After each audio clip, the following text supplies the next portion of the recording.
කොහෙවත් ලියලා නැහැ.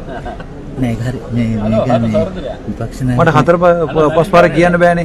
මේක කොහෙවත් ලියලා තියෙනවා නෑ අද එහෙම නම් කරන්නේ නෑ කියලා කිව්වා. ඔව් එතකොට ඕන දෙනට වාඩි වෙන්න පුළුවන් නේ. දැන් මේක විපක්ෂ නායකතුමාගේ සීට් එකේ. එහෙම කියලා ලියලා තියෙනවද කොයි හරි? ලියලා තියෙනවා නම් පෙන්වන්න මම නැගිටිනවා.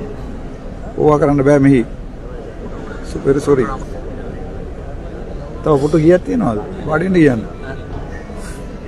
இலங்கையின் 10வது நாடாளுமன்றம் இன்று ஜனாதிபதி அனுரகுமார தலைமையில் பெருமளவான புதிய உறுப்பினர்களோடு நடைபெற்றது. முதல் நாள் அமர்வான இன்று உறுப்பினர்கள் எந்தவொரு ஆசனத்திலும் அமர முடியும் என்ற கோட்பாட்டில் உள்நுழைந்தனர்.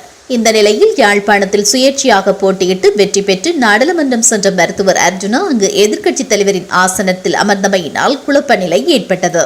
எழும்புமாறு பாராளுமன்ற பணியாளர்கள் தெரிவிக்க அப்படி எங்கே எழுதியுள்ளது என்று அர்ஜுனா கேட்டிருக்கிறார். புதிய அமர்வில் எம்பிக்கள் எங்கு வேண்டுமானாலும் அமரலாம். ஆனால் ஜனாதிபதி, பிரதமர், எதிர்க்கட்சித் தலைவர் ஆசனங்களுக்கு வரையறை உள்ளது, சம்பிரதாயம் உள்ளது என்று பாராளுமன்ற பணியாளர்கள் தெரிவித்துள்ளனர். சம்பிரதாயத்தை மாற்றத்தானே இங்கு வந்திருக்கிறேன் என்று அர்ஜுனா பதிலளித்துள்ளார்.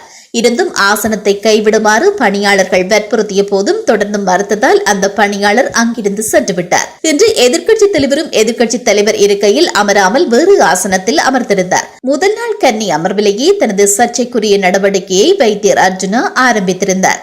இந்த விடயமானது பல பாராளுமன்ற உறுப்பினர்களை சினமடைய வைத்துள்ளது.